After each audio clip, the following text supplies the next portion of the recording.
नमस्कार, मैं हूं संदीप चौधरी। आज की इस खास पेशकश में हम बात करने वाले हैं बिहार की। अब बिहार में चुनावी शंखनाद हो चुका है। तारीखों का तो ऐलान नहीं हुआ, लेकिन हर पार्टी कैसे ना कैसे वोटरों को, बिहार वासियों को लुभाने की कोशिश में जुटे हुए हैं। और इसमें अभी तक सबसे अहम मुद्दा सुशांत सिंह राजपूत, ये जो मौत की गुत्थी है ना, और कारपेट बॉम्बिंग हो रही है हर चैनल पर 24 घंटे। देश में और कोई समस्या नहीं, सिर्फ सुशांत सिंह राजपूत। उसे लेकर भी जेडीयू कहती है हमने एफआईआर दर्ज कराई, हमने सीबीआई जांच की मांग की। आरजेडी कहती है सबसे पहले हमने मुद्दा उठाया, कोई इसे भावनात्मक मुद्दा बता रहा है। लेकिन धीरे धीरे जैसे ही चुनाव की तारीखें भी नजदीक आती जा रही हैं, तो असल मुद्दों पर भी आना पड़ रहा है। नीतीश कुमार ने 2 घंटे का संबोधन किया। 7 निश्चय, वो कह रहे हैं 7 निश्चय मैंने लिए हुए हैं, और उसमें बताया कि देखिए कितने मैनास पर डे रोजगार का उत्पादन हो रहा है, बच्चों को पैसे दिए जा रहे हैं, उनको कर्ज दिया जा रहा है। अच्छा करेंगे बच्चे तो वो कर्ज भी पूरी तरह से माफ कर दिया जाएगा। अब पलटवार किया है आरजेडी के चेहरा तेजस्वी यादव ने। आज रात को 9 बजे 9 मिनट के लिए लालटेन जलाने का आह्वान किया है कि उजाला है, अंधकार है, मंदी है, बाढ़ है, कोरोना की मार है। इसमें उजाला भी लाने की कोशिश है। युवाओं को वो सीधा संबोधित करने की कोशिश कर रहे हैं, उनको टारगेट करने की कोशिश कर रहे हैं। और मेरे साथ सुकेश रंजन है। आजकल मठाधीशों की बहुत भरमार है इस देश में। हर चैनल पर, हर यूट्यूब प्लेटफॉर्म पर मठाधीश बैठे हुए हैं, लेकिन दिल्ली में बैठे लोगों में बिहार को इनकी तरह समझने वाले कम ही लोग हैं। सुकेश, ये नए तरह की राजनीति कर रहे हैं क्या तेजस्वी? लालटेन जला रहे हैं, अलग जगा रहे हैं क्या? ये नरेंद्र मोदी से लिया है उन्होंने। उनको मालूम है कि जनता से सीधा संवाद आज की तारीख में जरूरी है। नरेंद्र मोदी ने आह्वान किया था, ऐसा लगा पूरा देश उनके साथ खड़ा हो गया, एक इवेंट हो गया। वो अच्छी चीजों को सीखना चाहिए, विपक्ष को भी सीखना चाहिए। मुझे लगता है कि जनता की भागीदारी चाहते हैं वो। 15 साल नीतीश कुमार की सरकार रही, कमोबेश 15 साल तक मुख्यमंत्री वही रहे। 2 साल के आसपास उसमें आरजेडी के साथ उनका गठबंधन था, नहीं तो बीजेपी और जेडीयू की सरकार रही है, और पिछले कुछ समय से तो डबल इंजन की सरकार है। जाहिर तौर पे उन्हें एक मौका दिख रहा है कि हम पूरे राजनीतिक विमर्श को एक पॉजिटिव डायरेक्शन में ले जाएं, नीतीश कुमार को उनके मुद्दों पे घेरें। जो आपने कहा कि अलग तरह की राजनीति कर रहे हैं क्या? हाँ, अलग तरह की राजनीति कर रहे हैं। कोई उनके कैंपेन को शेप कर रहा है, मुझे ऐसा लगता है। कोई क्या? प्रशांत किशोर कहीं ना कहीं मुझे इस बात की जानकारी नहीं है। हाँ, हम अंदाजा लगा सकते हैं कि उन्होंने, because he has drifted apart from Nitish Kumar, तो क्या वो मदद कर रहे हैं क्या? बंगाल में, लेकिन निगाहें बिहार पर। दिल्ली में भी बैठते हैं, दिल्ली में बिहार के, वो बिल्कुल बिहार के हैं, खाटी बिहार के हैं, तो हो सकता है उन्होंने मदद की हो। कोई उनका कैंपेन शेप कर रहा है, ये इंपॉर्टेंट चीज है कि वो मुद्दों पे रहना चाहते हैं। नीतीश कुमार जिस दिन 3 घंटे का भाषण दे रहे थे, उसके पहले भी वो 5 सवाल पूछते हैं, 10 सवाल पूछते हैं, मौजू सवाल पूछते हैं नीतीश कुमार से कि आपको जवाब देना पड़ेगा। मैंने पहले भी बताया है एक बार, जब मैं अपने सहयोगी संजीव त्रिवेदी से बात कर रहा था, कि वो एक पैरेलल खींचिए। नरेंद्र मोदी लैंड करने वाले होते थे, उसके पहले नीतीश कुमार उनसे 5 सवाल पूछते थे कि हम एक्सपेक्ट करते हैं जब आप बिहार की धरती पे आए, पावन धरती पे, तो इन चीजों का जवाब देंगे। तो क्योंकि तब बिहारी बनाम बहारी, और वो गुजरात के बाहरी थे। बिल्कुल। इस बार बहारी है महाराष्ट्र वाले। बिल्कुल बिल्कुल। ये देखिए, राजनीति बड़ी दिलचस्प है, बदलती है। हाँ, बदलती है। पिछली बार कि अरे 2 गुजराती चलाएंगे क्या बिहार को? बिल्कुल। और इस बार मराठियों पर निशाना हो ये नैरेटिव बन गया था। हाँ। पहला तो ये वोट के इसमें देखें आप, चूंकि पहले चले गए 2015 में, तो एक जो पिछड़ों का वोट था उसको लामबंद कर लिया था नीतीश कुमार और लालू यादव ने। वो दोनों एक दूसरे के बड़े नेचुरल एलाई हैं। लोग कहते हैं कि वो बहुत नेचुरल अलायंस नहीं था। मैं कहता हूं नेचुरल अलायंस वही था। वो नहीं चल पाया अलग बात है, वो नहीं चल सकता अलग बात है, लेकिन नेचुरल अलायंस वही है। तेजस्वी यादव वो डोर वहीं से पकड़ना चाहते हैं। लालू यादव ने एक काम किया, और पूरे देश के लोग इसको मानते हैं, राजनीतिक बिरादरी तो मानती है कि लालू यादव ने एम्पावर किया। उन्होंने वॉइसलेस को, बिल्कुल वॉइसलेस जो थे, जिनकी आवाज नहीं थी, उनको आवाज देने का काम लालू यादव ने किया। तेजस्वी यादव उससे ग्रेजुएट करना चाहते हैं। नहीं, उसी में देखिए एक फर्क यहां पर हमें लाना जरूरी हो जाता है क्या सुकेश? लालू प्रसाद यादव ने सशक्तिकरण तो किया, लेकिन सही मायने में विकास या रोजगार इन चीजों की बात नहीं की। देखिए मैंने ताकत दे दी, अब यादव राज आ गया है, पिछड़ों का राज आ गया है, ये ताल ठोकी 15 साल तक लालू प्रसाद यादव ने, लेकिन उसे जंगल राज का भी नाम दिया गया। और वो जंगल राज का जो भूत है वो तेजस्वी का पीछा आज तक नहीं छोड़ रहा है। बिल्कुल तो ठीक वो है। जंगल राज की काट निकाली है क्या ये पॉजिटिव राजनीति करने की? देखिए लालू यादव की जो राजनीति थी उसको एक तरीके से अगर आगे बढ़ाने का काम किया तो वो नीतीश कुमार ने किया। तेजस्वी यादव उसमें गलतियां ढूंढ रहे हैं और 15 साल में आपको अनेकों गलतियां ऐसी मिल जाएंगी कि 15 साल में सरकार डॉक में होती है। तो वो उसी राजनीति को आगे बढ़ाना चाहते हैं कि दरअसल वॉइस तो हमारे पिता ने दिया था, काम हम करके दिखाएंगे। और जंगल राज से वो पीछा छुड़ाना चाहते हैं। उन्हें मौका लगता है अब एक ऐसा मुफीद वक्त है, 2020 का वक्त है संदीप। 2005 में लालू यादव को बिहार ने अलविदा कह दिया था। 15 साल गुजर गए हैं, मतलब एक बच्चा जो 3 साल का रहा होगा वो आज वोटर है। 2020 में वो वोट करेगा। 3 साल के बच्चे को याद नहीं है कि जंगल राज क्या था। 5 साल उसने 15 भी याद नहीं होगा। बिल्कुल, उसने 15 सालों में तो अब जब बच्चा को टारगेट कर रहे हैं, फर्स्ट टाइम वोटर को टारगेट कर रहे हैं, युवाओं को टारगेट कर रहे हैं। मैं उसको थोड़ा और विस्तार में समझा दूंगा। नीतीश कुमार 15 साल तक शासन में थे।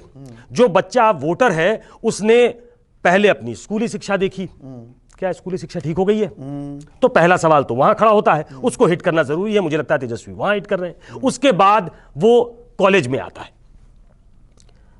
ग्रेजुएशन अगर 3 साल में आप कर ले तो बड़ी बात होती है। मैं बिहार का रहने वाला हूं और मुझे ग्रेजुएशन के लिए दिल्ली आना पड़ा था क्योंकि शिक्षा व्यवस्था ठीक नहीं थी। मेरे पिताजी खुद टीचिंग प्रोफेशन में थे लेकिन उन्होंने अपने बच्चे को बाहर भेज दिया। ऐसी स्थिति उस जमाने में थी। लेकिन क्या स्थिति सुधर गई है? क्या नए कॉलेजेस बने हैं? क्या नई यूनिवर्सिटीज बनी हैं? क्या कोई वर्ल्ड क्लास तो छोड़ दीजिए, नेशनल लेवल पे कोई ऐसी यूनिवर्सिटी है जिसका बिहार में नाम हो? और शिक्षा का के बाद सारे अच्छे छात्र दिल्ली आना चाहेंगे, मुंबई जाना चाहेंगे, पुणे जाना, कहीं भी बैंगलोर जाना चाहते हैं। में नहीं रुकना बस। बिल्कुल। पहले इलाहाबाद जाते थे, दिल्ली यूनिवर्सिटी आते थे। क्या वो ठीक हो गया है? तो आप स्कूल आपने देख लिया, कॉलेज आपने देख लिया और उसके बाद आप आते हैं कि हायर स्टडीज, उससे भी ज्यादा अगर आप पढ़ना चाहते हैं तो जाहिर तौर पे चॉइस जो है वो दिल्ली होती है कि हम जेएनयू में चले जाएं, हम कहीं और चले जाएं, हम लॉ पढ़ना चाहते हैं तो कहीं और चले जाएं। उसके बाद नौकरियां आती हैं। क्या नौकरियां मिल रही हैं? तो बिहार में तो नहीं मिल रही हैं। और मैंने अपने सहयोगियों को कहा था और शायद हमारा एक आने वाले दिनों में हम इसको और भी बिल्कुल सतह पे करके बताएंगे कि स्थिति क्या है। करीब 5 लाख नौकरियां, सरकारी नौकरियां बिहार में रिक्त पड़ी हैं। हर जिले में चले जाइए, स्कूल में टीचर हैं क्या? क्लरिकल स्टाफ है क्या? 2,03,000 टीचरों के जो पद हैं वो रिक्त पड़े हुए बिहार में। तो ये सवाल तो मौजूद होगा ना। हाँ। अब ये आपके सामने है और इसको एक खाली स्लेट पे आपको लिख के बता देना है जनता को। क्या आप ये नैरेटिव सेट कर पाते हैं? तेजस्वी यादव यही नैरेटिव सेट करना चाह रहे हैं। और आज की तारीख में भी देखिए, आपने स्टूडेंट्स की जो बात की, नीट या जेईई के एग्जाम्स हो रहे हैं बिहार में, सिर्फ 2 सेंटर। बिहार में बाढ़ भी से भी लोग परेशान हैं। मैं आनंद कुमार जो सुपर 30 चलाते हैं वो भी कह रहे हैं कि गरीब बच्चा कैसे दे पाएगा, ढंग से कैसे कर पाएगा इम्तिहान की तैयारियां और इम्तिहान दे कैसे पाएगा? तो ये अपने आप में ग्राउंड लेवल पर सवाल हैं। मेन स्ट्रीम मीडिया कम चर्चा कर रहा है, लेकिन अभी ये देखना होगा कि जमीन पर ये उतरते हैं कि नहीं। मैंने इसलिए कहा कि स्लेट खाली है, उसमें लिख के साफ साफ अक्षरों में क्या आप जनता के बीच ये नैरेटिव ले जा सकते हो, या फिर जेडीयू बीजेपी कंबाइन ये नैरेटिव बनाने में कामयाब होंगे कि एक लड़का जो खुद नहीं पढ़ पाया, वो शिक्षा की बात करता है, वो तो मुख्यमंत्री का बेटा था, वो खुद नहीं पढ़ पाया। एक लड़का जिसने राजनीति शुरू नहीं की और भ्रष्टाचार के छींटे उस पर पड़ गए, दोनों भाइयों पे पड़ गए, वो हमें भ्रष्टाचार की बात सिखाएगा। तो लालू यादव का राज है, याद करिए जंगल राज। तो बार बार वो लालू यादव का भय दिखाना।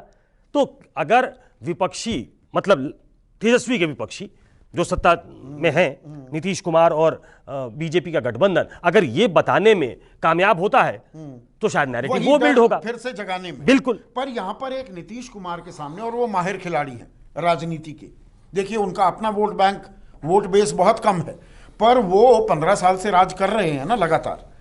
नीतीश कुमार के लिए सबसे बड़ी चुनौती क्या? ये कोरोना का वार, मंदी की मार और ये चीन से तकरार। देखिए 15-16 जून को जो गलवान घाटी में भी हुआ, वो बिहार रेजिमेंट के लोग थे।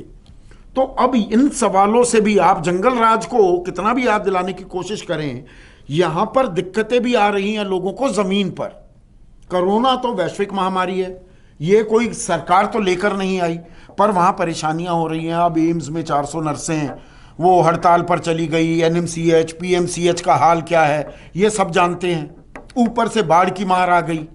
तो इन चीजें, ये दिक्कतें, देखिए डबल इंजन सरकार लगातार कहते हैं कि भाई डबल इंजन सरकार है। सुशील कुमार मोदी, वो तो चेयरमैन है जीएसटी काउंसिल के, वो कह रहे हैं भाई 76% पैसा तो हमारा केंद्र से आता है, हम तो तनख्वाह भी नहीं दे पा रहे, पैसे दे दो। आपकी मॉरल रिस्पॉन्सिबिलिटी तो बनती है। हाँ, नैतिकता का तकाजा तो कहता है ना। लीगली बाउंड नहीं है, लेकिन मॉरली तो है। तो ये सुशील सरकार की भी बात नहीं कह सकते ना। बिल्कुल, भाई केंद्र से पैसा नहीं मिल रहा, केंद्र ने कहा ले लो, बोरो कर लो आरबीआई से। अब देखिए, जो आप कह रहे हैं उसको आगे बढ़ाता हूं। ये चीजें चस्पा नहीं होती थी नीतीश कुमार पे या वहां की सरकार पे। बाढ़ वहां की सालाना समस्या है, आती है चली जाती है, यूज्ड टू हैं लोग। कोरोना पहली बार हुआ है, और इस बार कोरोना भी हुआ, बाढ़ भी हुआ। कोरोना की वजह से बहुत सारे लोग जो बाहर रोजी रोटी के लिए गए थे वो वापस आए। ये माइग्रेशन कभी इशू नहीं बनता था। तेजस्वी को लगता है कि इस बार ये इशू बन सकता है, क्योंकि जो व्यक्ति बाहर कमाता था वो कम से कम अपने घर भी पैसे भेजता था, उसने अपने जीवन का स्तर बढ़ा दिया था। और बिहार में बार बार बात होती थी, ये पहले नीतीश कुमार भी जीडीपी की बात किया करते थे और पर कैपिटा इनकम की बात किया करते थे कि ये उनकी जो गुड गवर्नेंस है उनकी वजह से हुआ है। सुशासन बाबू का नारा ऐसे नहीं मिला नीतीश कुमार को, उन्होंने बिल्ड किया इसको कि मेरे आने के बाद क्या हुआ है। इस बार स्थिति ऐसी है कि वो लोग जो बाहर कमाकर वहां कंट्रीब्यूट किया करते थे बिहार के लिए, वो वापस आ गए। बहुत सारे लोग अब फिर से वहां से निकले हैं, लेकिन उनकी आमदनी अगर वो 20,000 कमाते थे तो आज 5,000 कमा रहे हैं। तो वो उस तरीके से बिहार में कंट्रीब्यूट नहीं कर पा रहे, अपने घर पे कंट्रीब्यूट नहीं कर पा रहे। तेजस्वी यादव इसमें एक पॉलिटिकल ग्राउंड देख रहे हैं कि इस बार चूंकि बाढ़ भी है, कोरोना भी है, मंदी भी है, रोजगार चले गए हैं लोगों के, तो ये इस बार मुद्दा बनाना चाहिए युवाओं को। अब की बार युवा सरकार अब की बार, उन्होंने एक नारा दिया है। तो वो, और जैसे नीतीश 2015 में, आप तो बिहार के हैं, बिहार जाते रहते हैं, जब हम गए थे 2015 में वहां पर, तो पोस्टर क्या थे, बिहार में बहार है, नीतीश कुमार है। अब वो नारा तो दोबारा से दोहराया नहीं जा सकता। बहार तो नहीं है, उसमें अकेले नीतीश कुमार रिस्पॉन्सिबल नहीं है। भाई कोरोना वो नहीं लेकर आए, या मंदी जो आई कोरोना के चलते भी आई है, काफी हद तक मंदी पहले भी चल रही थी। तो अब बहार वाला नारा तो नहीं चल सकता, कुछ ना कुछ नया गढ़ना पड़ेगा। काहे करे विचार जब हइये है नीतीश कुमार। तो कुछ ऐसा नारा होगा जिसको 2019 में गढ़ने की कोशिश हुई थी, जिसको ठीक भी किया गया था। तो मुझे लगता है इसके आसपास होगा, काहे करें विचार जब हइये है नीतीश कुमार। लेकिन है क्या, एक सेकंड में बीच में रोक रहा हूं, ये दिक्कत है क्या तेजस्वी की? तेजस्वी विपक्ष का भी एक कंसेंसस कैंडिडेट नहीं बन पा रहे हैं। अब मांझी छोड़कर चले गए, और जो भी उपेंद्र कुशवाहा हो या बाकी जो लोग हों, वो खुलकर बात कह नहीं रहे हैं। तो एक अपने आप में एक्सेप्टेबल फेस, पहली बात। और जितना पलायन हुआ है यकायक आरजेडी से जेडीयू में, 6-7 तो विधायक ही चले गए, ये भी एक चिंता का सबब है क्या? देखिए, वो तो ऑप्टिक्स, वो राजनीति में ऑप्टिक्स है। आपको मालूम है कि वो ऐसे वर्ग को ही ज्यादा अपनी तरफ आकर्षित कर रहे हैं या ले रहे हैं जो खास तौर पे यादव कम्युनिटी से आते हैं। मतलब आप यादवों के मसीहा बनते हैं, यादव छोड़ के हमारे पास आ रहे हैं। मुसलमानों का वोट, आप एमवाई कॉम्बिनेशन की बात करते थे, हम बीजेपी के साथ हैं, लेकिन हम फातमी भी को भी ला रहे हैं, फातमी के बेटे को भी ला रहे हैं, कुछ और लोगों को ला रहे हैं। पिछली बार भी जो मुस्लिम बाहुल्य सीटें थी बीजेपी और जेडीयू गठबंधन में, वो जेडीयू को ही लड़ने के लिए दी गई थी। तो वो करने की कोशिश कर रहे हैं नीतीश कुमार, लेकिन तेजस्वी उसको खींच के गवर्नेंस पे लाना चाहते हैं। तेजस्वी इसको खींच के डिलीवरेबल्स क्या थे उस पे लाना चाहते हैं। क्या उस पे लाने में कामयाब होंगे? अब तो ये साफ है कि तेजस्वी वर्सेस नीतीश कुमार है। तो नीतीश कुमार, एनडीए का कहना होगा कि ट्राई टेस्टेड एक नाम है, एक चेहरा है। आप उसके सामने तेजस्वी को रख रहे हो, तो वे करके देख लो, वो जनता के सामने परोसेंगे। इन्हें लगता है कि युवाओं को अपने साथ लेकर और अपनी राजनीति को विस्तार देकर एमवाई कॉम्बिनेशन से आगे निकलना पड़ेगा। वैकल्पिक राजनीति तो नहीं कहूंगा, पर बिहार के लिहाज से एक मैं विकल्प के तौर पर एक वैकल्पिक व्यवस्था की बात कर रहा हूं। क्या ये कोशिश कर रहे हैं वो? ये कोशिश कर रहे हैं। वो एक कॉर्ड स्टैब्लिश करने की कोशिश कर रहे हैं युवाओं के साथ, उनके साथ जो पुराना कार्यकाल उन्होंने लालू यादव का नहीं देखा है, जो बहुत ही स्वर्णिम कार्यकाल नहीं था। पर इसमें देखिए कयास ये लगाए जा रहे हैं, इसके बारे में चर्चाएं भी हो रही हैं कि अक्टूबर तक हो सकता है बेल मिल जाए लालू को और लालू आ जाएंगे।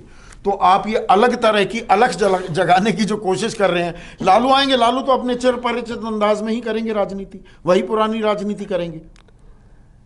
देखिए लालू यादव को भी ये बात समझ में आ गई है। एक तो लालू यादव आएंगे तो वो एक आपको मॉरल सपोर्ट जो होता है ना, एक पेरेंटल जो गाइडेंस होता है, जो है लालू जैसा नहीं, वो बाहर नहीं निकल पा सकते। इसलिए 11 तारीख को परसों उनकी सुनवाई होने वाली है।